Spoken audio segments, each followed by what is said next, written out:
Now, I understand the need to contextualize questions, so I'm going to model, hoping good questions as you guys are thinking about this. One thing that both Chloe and Dominic talked about at the beginning was this role of capacity building to understand, for renters to understand what the power of this looks like. Could y'all talk about what this might look like, sort of the pedagogical aspect of getting renters to get in the mindset that this is the right step for us to take? I don't want this though. One of the reasons why Michael Donovan and I have a long-standing relationship is because Michael, 15 years ago, was it, when we were together? I think it was 20-something years. Okay, 20 years ago. It's time flies. Yeah, okay, it does, 20 years ago. And one of the things we did was tenant rights and tenant education and responsibilities. So that's what it looks like, is that we should be offering political education courses on the basic rights of tenants, and then also deal within that what are tenants' experience regarding their rights. So not just the law itself, but what is the lived experience of how your rights are abused or they aren't enacted. So I think that's what's really important. So what I'm saying is, it's really good right now to start thinking about what are the trainings and workshops that are part of the political education in this process that we need to think about, right? You know, so not just the first right of purchase, right? But what are tenant rights, and then what does it look like to move from tenant rights to cooperative ownership? And then what are the responsibilities of a member in a co-op? Those are the things that we talked about there. Good. Will you use it, Chloe? I don't need it. Repeat that question one more time. So just what did it look like for your neighbors to sort of wrap their hands around what transition it was going to make from renting to owning?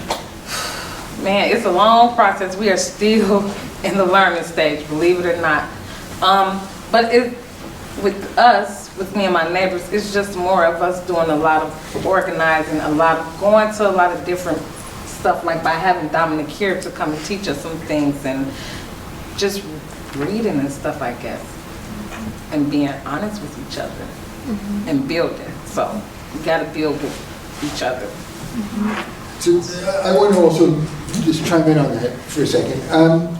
So I agree with Dominic and Chloe on this, but I think there's more. So learning your rights is important, right? Because rights of low-income residents are regularly disregarded, regularly violated.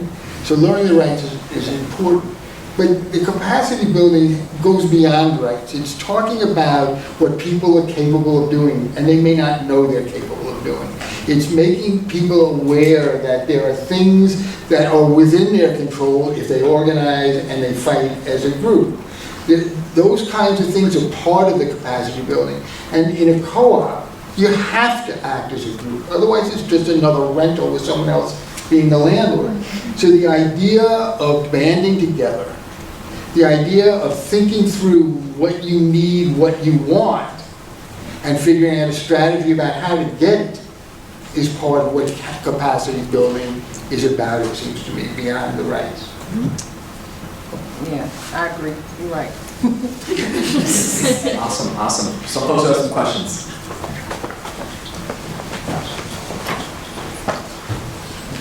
Hi, my name is Martin Hernandez. I'm with the Western Community Organization. We're dealing with issues about housing. Chloe, you mentioned, and congratulations, y'all, for last week. I was there, man. I was there. I was in Minneapolis City Hall last week. So, you mentioned language. I imagine different cultures and different, age, and et cetera, et cetera. So I would imagine some other things with your issues too, Dominic. What are some of the obstacles you run internally, if you want to talk about that, as well as obstacles externally? What kind of political pushback do you get from the powers that be in the cities that you deal with? And I know Councilman you're there too, so I'm sure you know that too. Well, as far as my neighbors and I, internally, some of the obstacles that we interfere with, that we run into are like I said, one, the language. So me trying to have a conversation with someone, like I have a neighbor, her name's Vanessa. That's my love. She's adorable. And she speaks very, very little Spanish. And so, I mean English. And so it's like we have this unknown spoken language. And so we could just like have a conversation with each other just by like, I don't know, I use Google Translate a lot. And we just like we could have a conversation just by like our facial expressions and stuff like that. And sometimes if it's something really important that I have to tell her, I do have to get the kids of the cooperative and have them translate for me, so I use my neighbors' children a lot. And that can become frustrating, and I know it's probably frustrating for her because she wants to understand what I'm saying, and it's frustrating for me because I really want to know what she's saying. And that's pretty much, but it's okay. You get over that. I think that's a really good question because in our communities, one of the things that we should spend more time working on is language justice and language access. So we developed a co-op that was comprised of African Americans, South Americans, and Central Americans. And one of the things we did was offer language access classes among both groups. And as a result of that, the majority of the people were Latinx, so they ended up naming the co-op the Martin Luther King Latino Co-op. It's a 71-unit building across the street from $1 million condos and near downtown DC, right? So that's the positive result of doing that work, right? Not being afraid of the differences, but embracing it and learning, because that's an act of justice. And again, what kind of political, economic or political pushback did you get from like other, either the developers or politicians or? So we work with multicultural tenant groups in some of the buildings in DC. It's traditionally been a fairly segregated city. More recently, there's been more mixing of cultures, races, nationalities, ethnicities. When we have meetings, we bring translators that are doing simultaneous translations for people at the meetings. In terms of the question that you just asked about pushback, we haven't gotten pushback from lenders or the city on cultural issues, except to the extent that there is an issue of fair housing that comes up in the co-ops as there are vacancies, and that has to be addressed. But there's not, we have not seen a cultural pushback by the city or the private institutions that we deal with. So I think it comes in a couple of forms in Minneapolis that are worth talking about. And one is that it has not always been the assumption of our city that renters should have a voice. Yeah. Right? It has not always been the assumption of our city that renters should have a voice. And I think it is a shift that is happening, that it is taking a while for people to believe. Right? And understandably, it's taking a while for us all to adjust to. I'm one of 3 renters who was elected to the council. I don't think we've ever had 3 renters on the council. We don't anymore, Cunningham bought a place, but we did for a while. And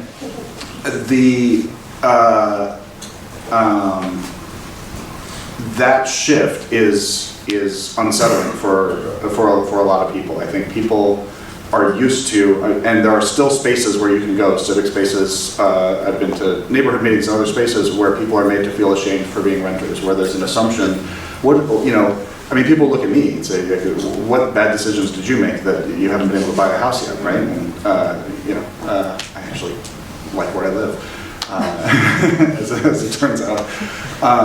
So there's definitely ways that I see that as just part of our political culture. I would argue it's built into our architectural landscape that we intentionally tried to de-densify in some ways that are still very visible. And so it's just like it's cooked into what our city is that at times would not have that respect. And I think that changes how the conversation works. And then the flip side of that is you see major pushback now that it's changing, right? I mean, we just passed what was really like the least impactful part of what we hope is going to be a much more comprehensive Renters' Bill of Rights over time.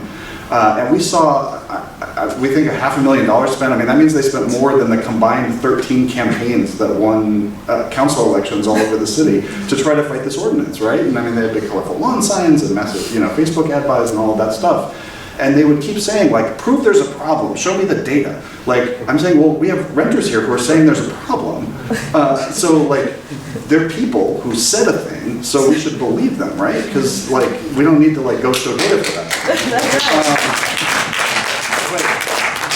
that is a political shift that we're still undergoing as a city, and I think it is a barrier that shows up in ways that, I think we're all trying not to reinforce. I think that there's ways that we're, overcoming a culture takes time and intentional effort, and we're seeing it all the time.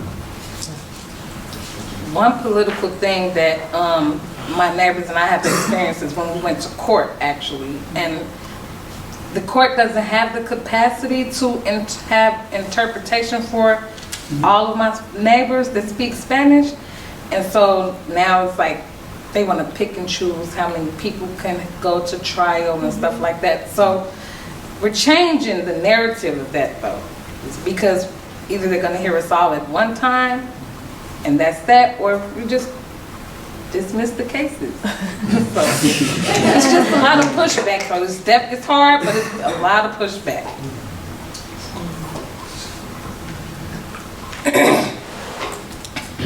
Hello, my name is Hamza. I'm an organizer with the African Career Education and Resource.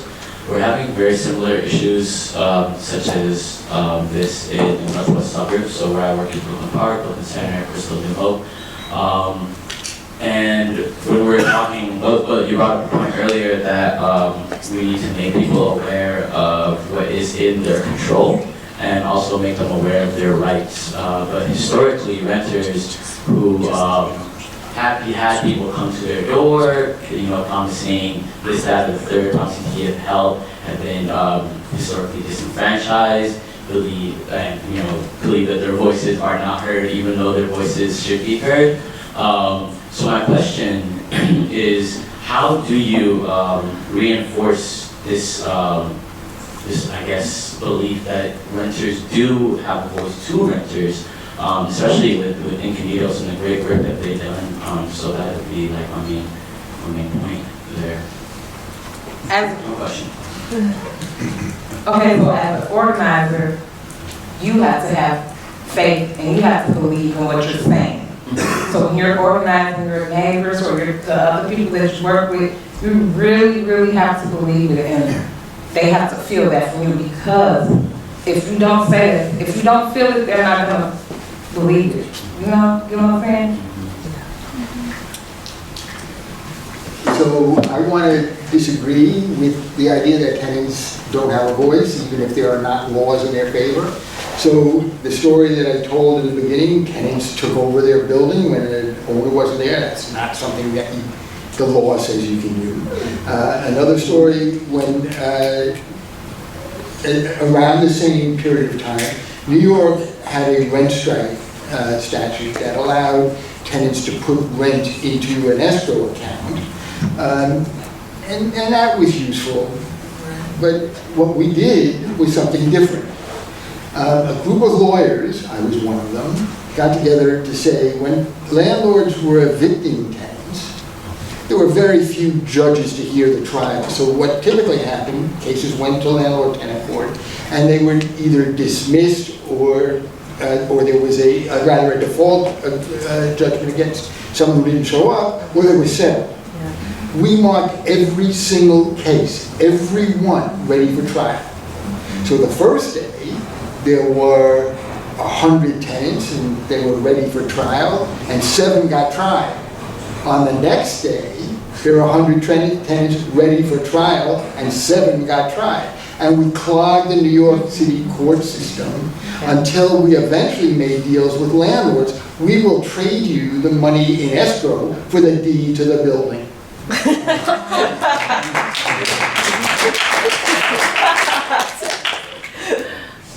That said, and I appreciate I do think that there are things that we're trying to do to create the space and the confidence and the context for people to feel believed, right? One of the controversial conversations we've been having at the council is around neighborhood funding. And we've been telling neighborhoods that for your neighborhood funding, there's going to be some accountability with it, that the people in leadership in your neighborhood need to be somewhat representative of the people in your neighborhood. So if you live in a neighborhood that is 70% renters and your board is 100% homeowners, that's going to start to raise questions. And that's something that has never been challenged on before. And we've already seen neighborhoods. We haven't even figured out how we're going to implement that or what that's going to look like. That's an ongoing conversation. But we've already seen neighborhoods start to have renter-specific meetings. They're recognizing, hey, this is something that we're being asked to do, and actually it's kind of a good thing. So Marcy Holmes had a meeting that was explicitly advertised to and targeted towards renters and to issues that the renters who they were involved with had raised with them. The Northeast neighborhoods are doing the same thing now, and so we're already starting to see a change that really does come from tenants demanding a voice, the city trying to be responsive to that in some ways that feel a little opaque at times, but it's starting to produce some results. So we are working to do that, and I hope that will continue as well. You think it would be easy for the people who are willing to work on that to fix that? I'm just making a joke. Yeah, super easy. Think about opposition and the political structure that might be in opposition to this. Is it something that might be advantageous for us to look at county as a place to enact TOPA instead of cities, so that it'd be broader for a whole community? And is that possible, or would that be a harder fight? That's for you.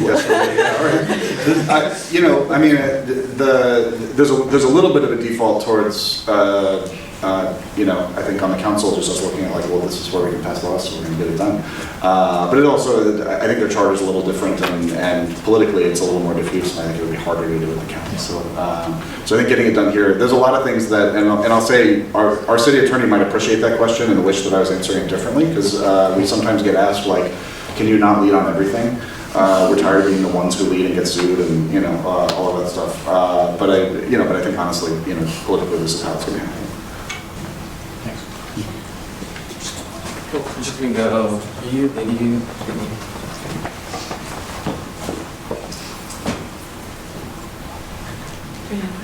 No. Okay.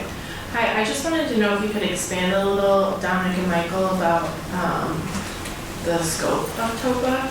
So does it apply to like full living in homes, single family homes that are getting foreclosed or that kind of thing?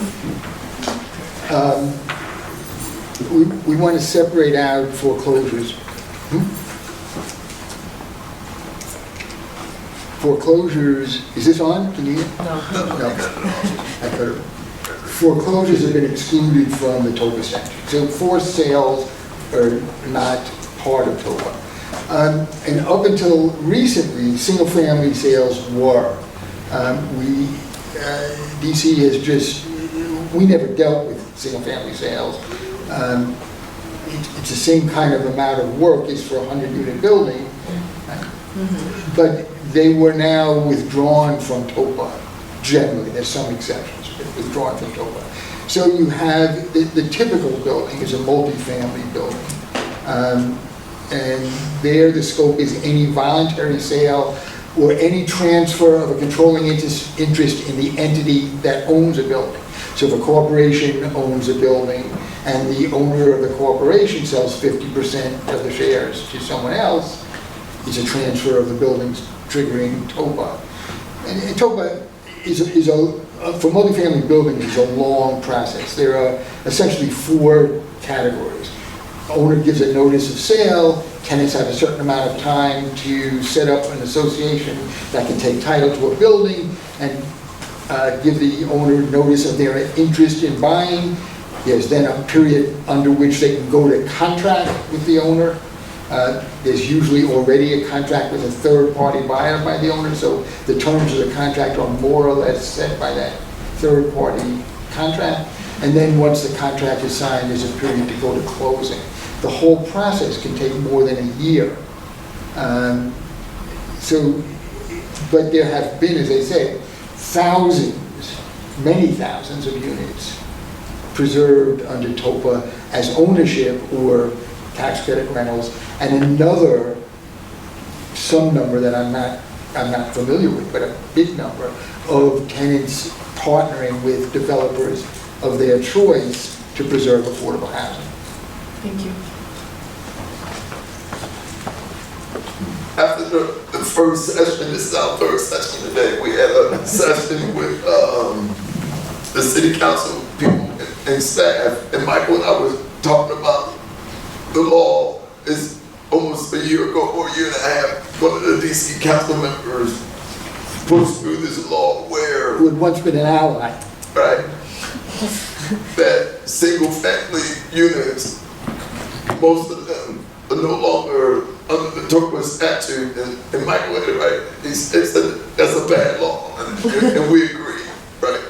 So, number one. Number two, the reason why TOPA, in our opinion, meaning 1DC, is really effective is because the way the law works, in my experience on 2 occasions, there was a 25-unit building where the landlord was trying to evict most of the tenants, and he got all the tenants out except for one, and we have that one person buy that entire building. That's the way it works.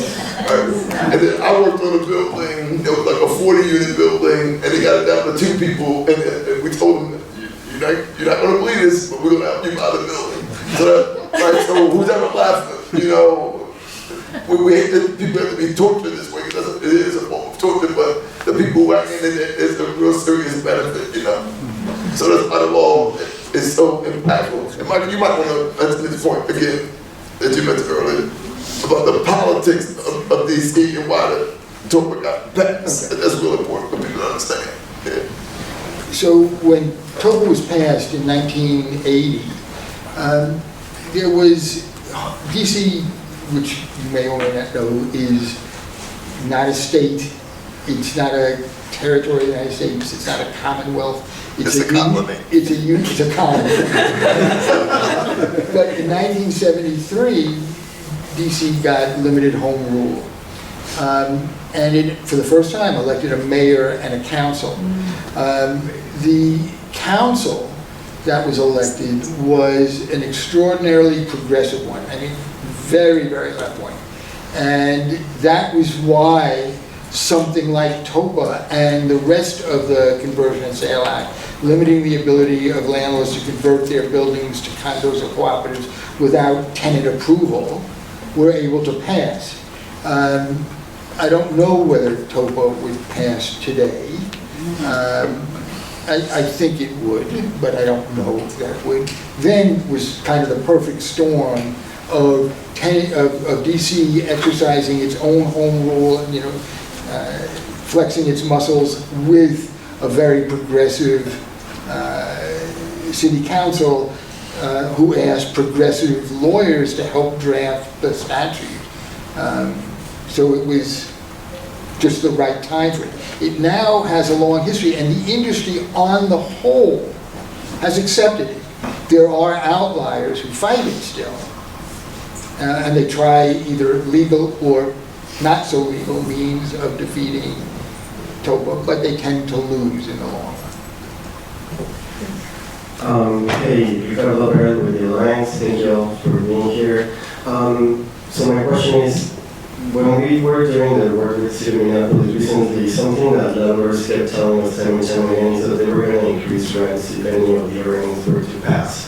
So even though it's not the same thing with TOPA, what has been the impact that it has had in the rental market? Has the rents in the area decreased, increased, or can you tell us a little bit about the story of what has happened? Well, depends on exactly what's being asked. So the DC has a rent control law that protects increases in rents for most buildings, except for brand new ones and a handful of others. So they haven't increased much more than the rent control would allow. An interesting problem is, if there wasn't TOPA and a private buyer, not the tenants, bought the building, there are also exceptions to the rent control law for what's called hardship. DC allows a certain percentage rate of return. And after the purchase, if you don't have that rate of return from the rents can be increased without limit until you get to that rate of return. So with or without TOPA, the buyer buying the building in a highly increasing real estate market, they were going to raise the rents. The only way to protect the rents was to have the tenants do it, take the profit out of the transaction and leave it only for operating and finance expenses plus the reserves that are necessary to run a sound financial institution. All good?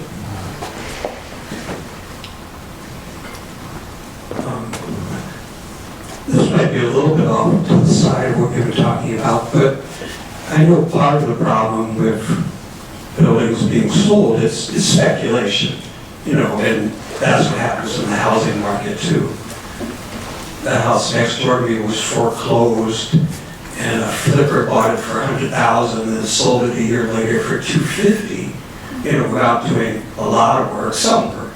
But have you passed any legislation? Have you passed any legislation to limit speculation? Like I heard talk, I don't know if it's really enforced anywhere, but like they put 100% tax on the, when you're just making speculative income. I'm laughing at that because at the same time, roughly speaking, a little bit later, but the same council, we passed a speculation tax. That was a huge increase, a huge tax of any increase over the purchase price minus what you put in to improve the building. It lasted about a year. The outcry was so huge it was repealed after a year. So there was an attempt to cut out that speculation. So the way I always think about this is that landlords are in this difficult, a well-meaning landlord is in a difficult, all right, it's an Don't get me mad at you. Don't get me mad at you, be careful. If there was such a thing as a well-meaning landlord, What are you talking about? they would be in a difficult position. It's their financial well-being is pitted against the home of another person. Right? And so it seems to me that the speculation issue is particularly venal, right? It's particularly bad. Because now it's just someone exploiting a situation, not caring about the destruction of someone's home and perhaps other elements of their life for his or her profit. I think it's a bad thing. I think it shouldn't happen. I don't know that there are jurisdictions that have found the way to curb it. DC tried and failed. I will say I'm this. sorry about a well-meaning landlord. I'm a reluctant landlord, But I'm well-meaning, right? I'm well-meaning. The reason I mentioned our housing stock as part of the sort of framing is that it is actually important to not disincentivize people from fixing up housing that's on the edge of either falling out of repairability, or doing that. And so there's a balance there, I think. I actually think TOPA might have, as an unintended consequence, it might slow down some of the worst of that. Because people who are doing that kind of flipping don't want to be illiquid as long as it takes to do the transactions if we slow the transactions down a little bit, right? So in terms of the we'll buy your house for cash kind of signs that we're seeing around some neighborhoods right now, that business model is the one that probably suffers the most from a delay. Because they're trying to both buy and sell fairly quickly, and if we grind those gears a little bit, that may be an unintended consequence of this.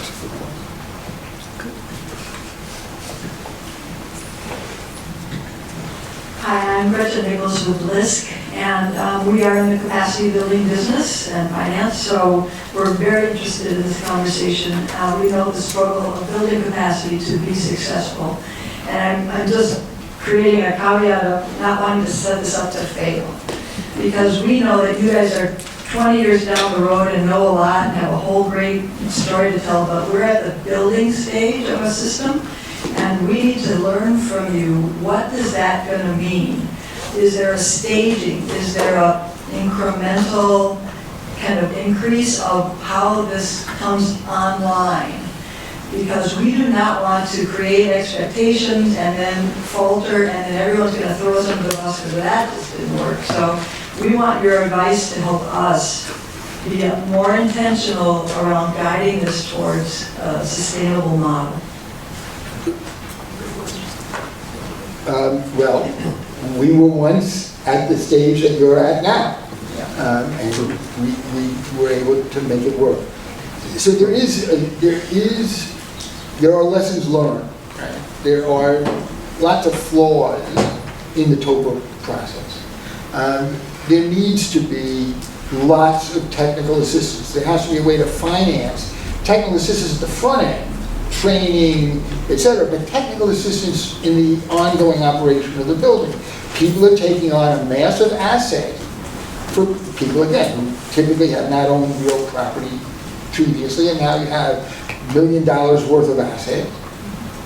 People need assistance in managing those things. So technical assistance is critical. Financing that is very flexible and very low cost from the municipality is really important, because private financing is going to be hard to get. The city's financing, which is a subordinated financing, is going to induce other lenders to make loans. The question there is whether the blended rate between the low-cost public finance and the private finance is going to be low enough to keep affordability for very low-income people. Those kinds of issues have to be addressed. There are issues of professional management. So low-income buildings produce low rents. Management companies take a percentage of the rent, collected rent, as their fee. That's often not enough to provide the kind of management that is needed in low-income buildings. So thinking about how to get management companies online and up to speed in low-income buildings is critical. I mean, there are a lot of things that we could talk about. But so the answer in terms of staging, I don't know if it's a chronological staging, although there might be that. There certainly are building blocks that have to be in place, or at least contemplated to be put in place early on in the process, that will continue throughout the process for every new deal. I'm going to answer your comment and reflect the question a little differently. I'm going to start with like the for-profit world.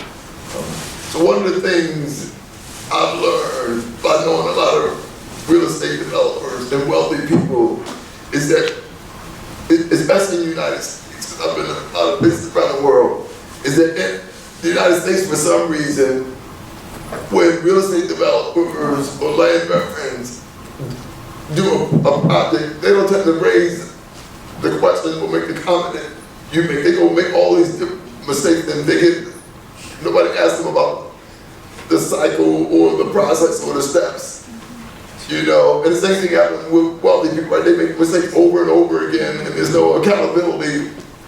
But then when it comes to poor people, everybody wants to profit. And so I say that because of two things. I think that when it comes to this legislation, it needs to be treated like any new and creative idea, is that there will be some upside and downside, and what makes it work is the commitment and the troubleshooting, right? You know, because every good idea has its downfall, number one. Number two, because you're with Liz, I would ask you to talk to Ramon Jacobson. Yeah, we have. Okay, good. So we go in and out with Liz. as you can understand. He's a really good guy, but we often have different views. That's the way we work here in DC. We gotta be honest. And Vermont, like one DC, a lot of times they can't work with us because we're not building the marketplace. So if we deal with this, we gotta say, don't come and try to make money off of us, right? So that's the other thing. And a lot of TOPA deals, you have to look at them really differently because with the public good is the public benefit. It's not like a market deal. So I think that's the other thing that you all gotta come to grips with, right? What is the goal and what is the outcome and what are the wins in the mix because they look differently, right? You see? And so that's really important because I like what you're saying, I like to frame it a little differently because a lot of times our work and projects or ideas can't even get started because everybody is over-evaluating before we even walk out of the door. Whereas when you have all the resources, people let you make all kinds of mistakes and don't even remember what happened, you know? Okay, so it's good to know that some of these wealthy people, you ought to keep working with them so you can balance the scale.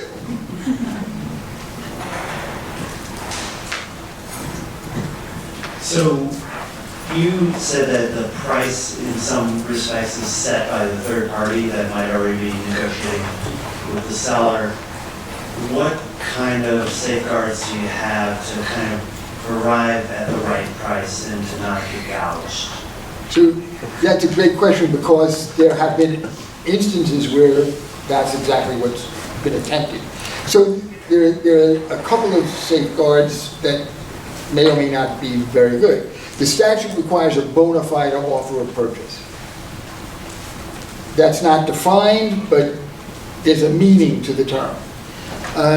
We have had situations where sellers sold for an exorbitant price, and as you read the third-party contract, you see kickbacks going back to a buyer. So the second protection is if there are technical assistance providers, lawyers, economists, organizers, others who regularly engage in this market and have a generalized sense of what the values of properties are on a per unit basis, let's say, so you can compare one to another in a neighborhood. That would be a second level of safeguard. In the case of the kickbacks, I was a lawyer for the tenant side, saw the kickback, litigated, and won. The price came down something like $500,000. So those are not perfect safeguards. If the tenant group doesn't have an experienced person helping them and doesn't know, they may say, oh, this is too high, we just can't meet this obligation. But one of the things, a third safeguard, which is odd because it's the bankers providing a safeguard.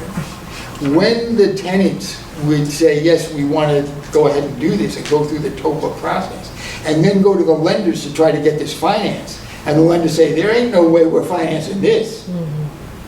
They're going to tell you that the price is too high.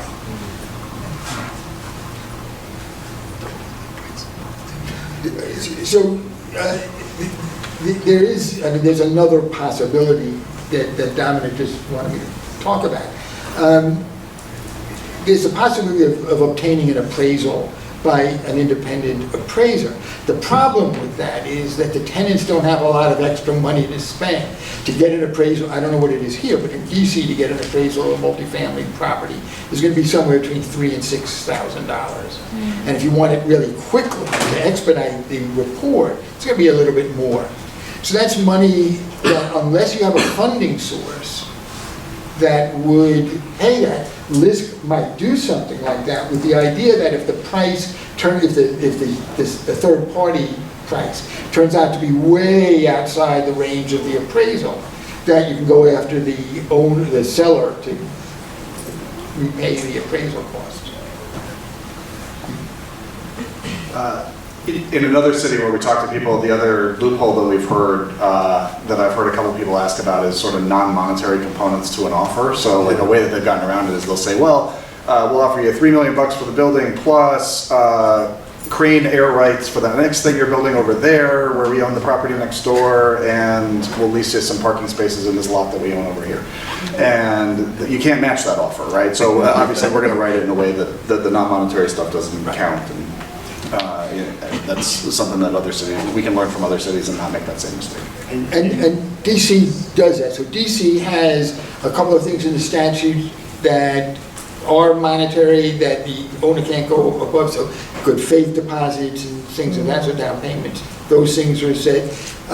The bargaining in good faith requirement in the statute also opens up the possibility where the seller is creating terms in the contract that exclude the possibility of the tenants complying and meeting those terms. There's the argument, and courts have found that's not good faith bargaining.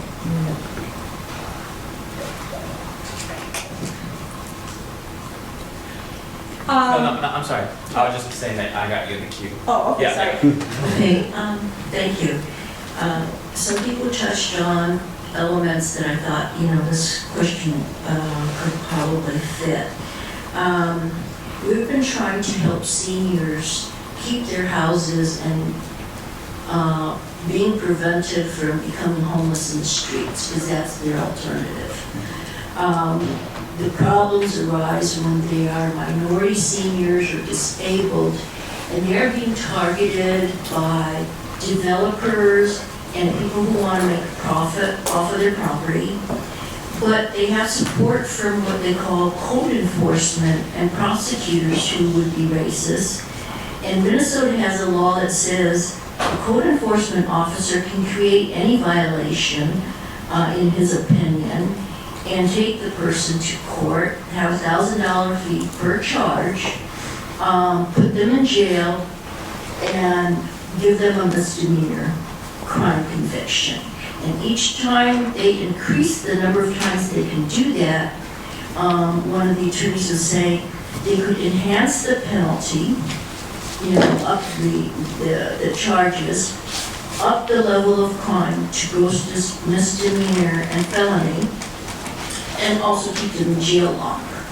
So we've tried a number of different volunteer attorneys to take the case, or even it's too complicated for public defenders to defend them on the crimes, and help within the county systems. There doesn't seem to be any resources or other help available. Oh, and the other thing that makes it more complicated is the person people can't get loans when the county loses their title, making them a tenant, so they can't do anything to comply as far as getting loans or whatever to comply with code enforcement violations. So we're wondering what other resources are there, maybe at the national level, or that we, just haven't thought of, going through all the normal channels, even city council and what have you, trying to get this, trying to find the remedies.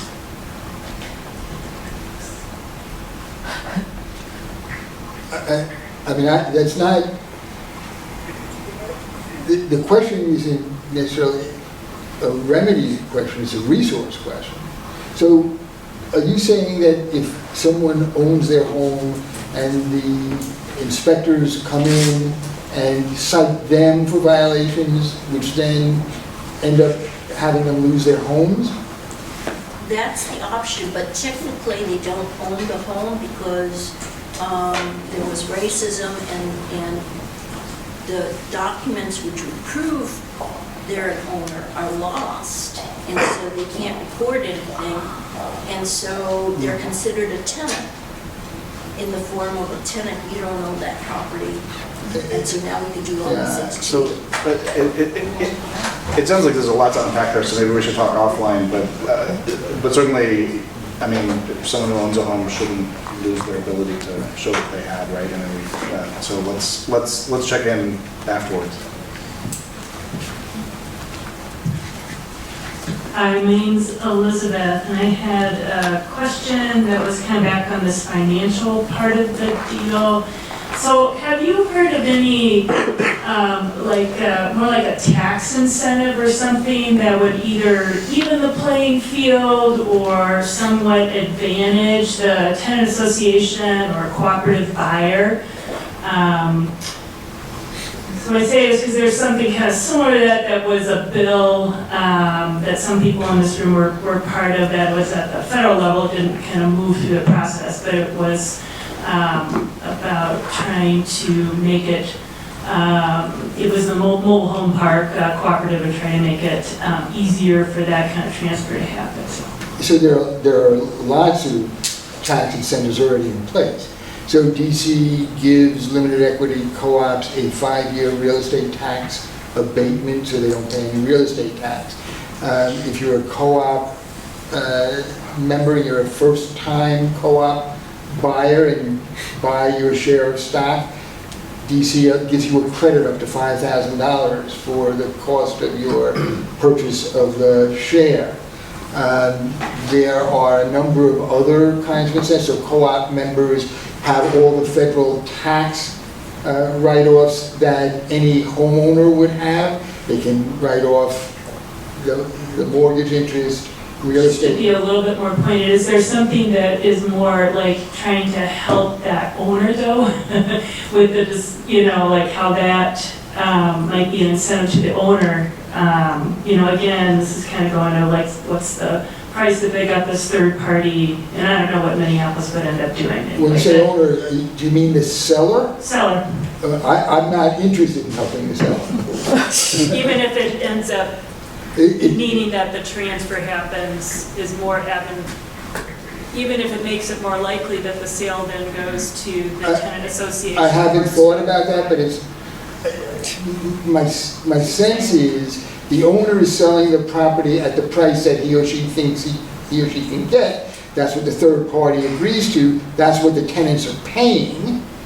So I don't see any reason to give the seller any further benefit to sell to the tenants.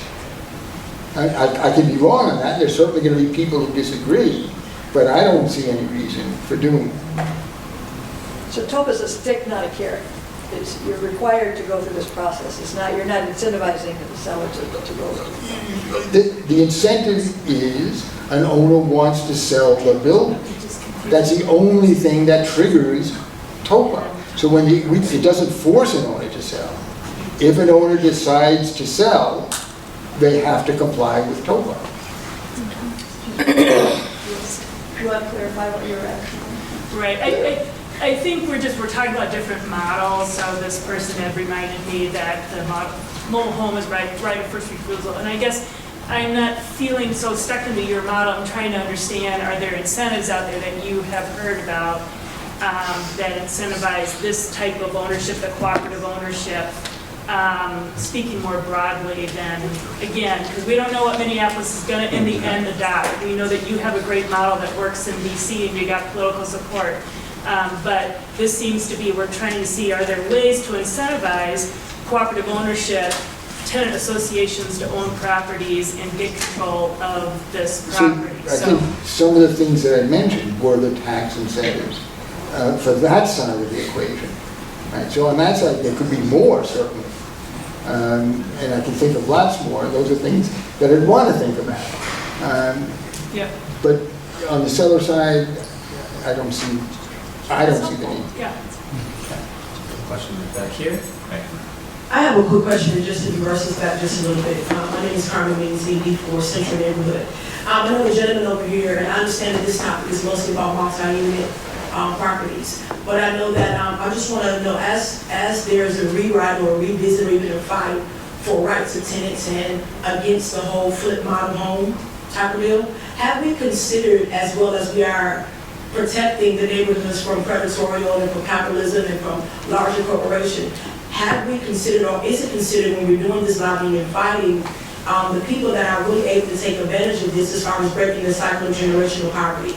The people that are able to take the $100,000 properties and really able to really get in the game of this American society. Have we considered that when we write these laws, so that those people are not then X'd out because we are trying to target or build framework or protect our communities from the larger, more predatory living. And we consider that so when people of color are trying to buy properties, are trying to become entrepreneurs and just build generational wealth, that they're not locked out because of the big boys.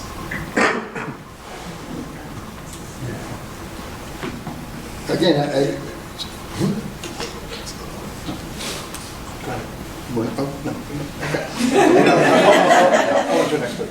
go ahead, because I don't have a particular answer.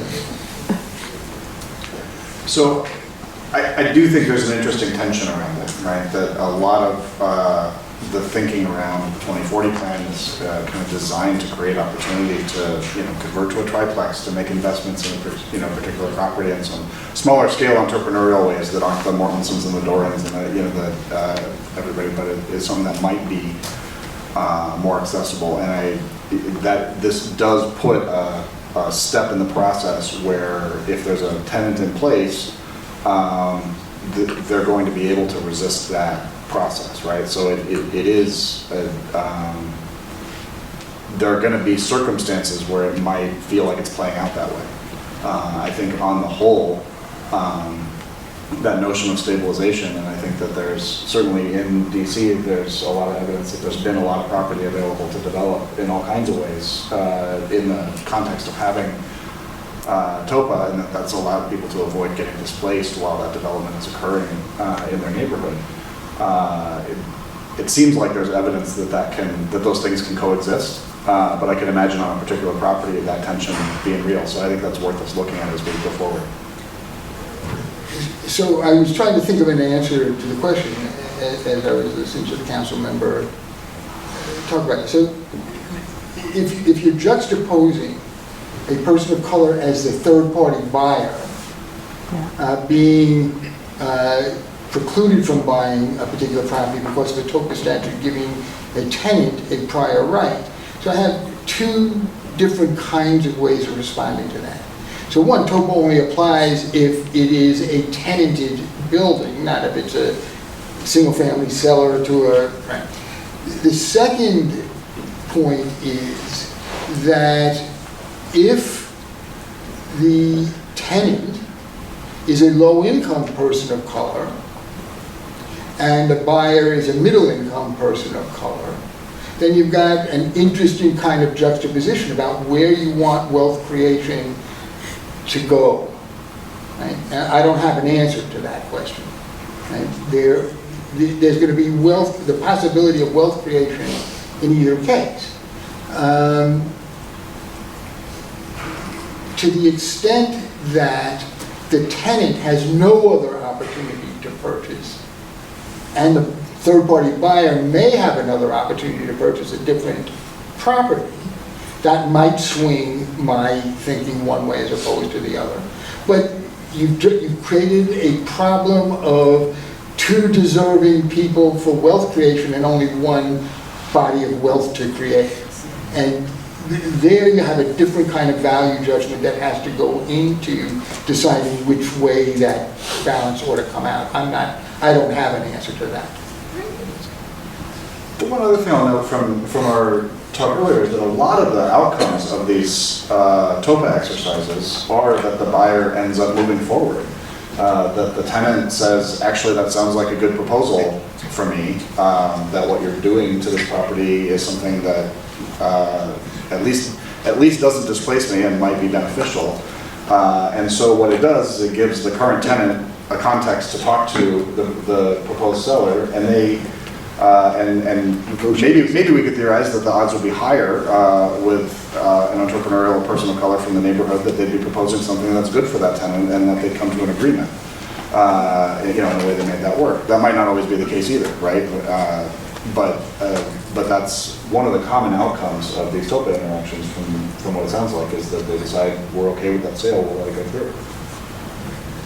And the comment I want to make, because we were asked this question in the first session with the council members, one council member asked us about who are the people that purchase these buildings, and they were surprised, starting with me, and Michael answered the question, is that 100% of the people that purchase these buildings are African American mostly women, working class immigrants or new immigrants, right? I've never been involved with a tenant purchase with a person who already had wealth. So that's why this law is really attractive to a lot of people around the country.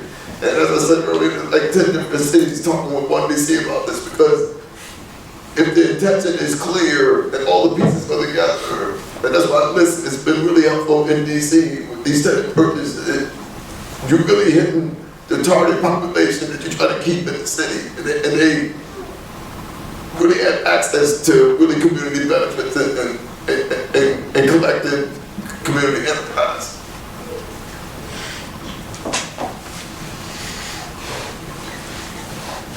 I had another question, but I just was interested in this, the way that the conversation is going, and I was thinking about the public good in preventing the displacement, that in many cases people have been living in these buildings for 20 years. Somebody's grandma you're kicking out, and so that issue to protect people from that displacement, and those people who are on fixed incomes, on the income spectrum, I think that's laudable to try to boost that, so we all raise when everybody gets raised up. I'm curious about whether there's any way for the city to preference ownership in general. And I'd be curious to find out if there's any neutral data, in other words, data that's not been collected by developers and finance people. Neutral data on how interested people might be in ownership. You hear a lot about how we're seeing all these multifamily housing buildings going up in Minneapolis, and it's almost all rental. So that's the question.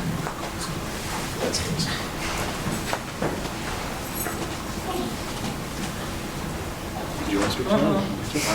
That's how you. So I don't know what the data looks like, or how we would get it from a neutral source, or what we'd sort of think about that being. But I do know anecdotally, there's a lot of people, and it's a generational shift, who are not aspiring to buy a house as the thing that they do with whatever they have. And there's a bunch of reasons for that. There's a generation of people who grew up watching the market melt down, and it doesn't look like a very safe place to put your money. So just intuitively, that's just, there's a different kind of belief, I think, that a lot of people feel in the housing market as a savings account, right? Which is sort of the thing that a lot of people were taught was sort of how that worked. There's also older homes, and as our housing stock is aging, are very high maintenance, and that's a lifestyle choice. And I'm going to tell you, I'm not making that lifestyle choice. I never want to have a yard again. Like, I will own at some point if it's a condo or something, but like I don't want to. And so where that's the housing stock that's available, I'm not interested. That's part of why I'm a renter. And so, but looking at, sure, right. That was equal. Yep. And so I think there are a lot of different reasons that people are thinking about it differently. Also, people are so buried in student loan debt coming out of college now that the idea of taking out a mortgage on top of the mortgage that didn't come with real estate that you already took out is really daunting. And so a lot of people just are looking at the math and saying, I can't imagine this is going to work. So it is important to privilege, to make sure that people have that choice, that it's a voluntary choice. It's important as much as we can to support people in that, and I think this is a way to do that. This is probably the best step that the city's contemplated to really think about a path to homeownership that is going to hopefully be available to a lot of people. But it is also not something that we should start from an assumption that renters are like failed homeowners or distressed, like in the way that aspirational homeowners who just haven't gotten there yet. So it's a Community building, generational wealth building, there's a lot of interest too in that. Yeah, absolutely. And that's the purpose of thinking about this ordinance, for sure.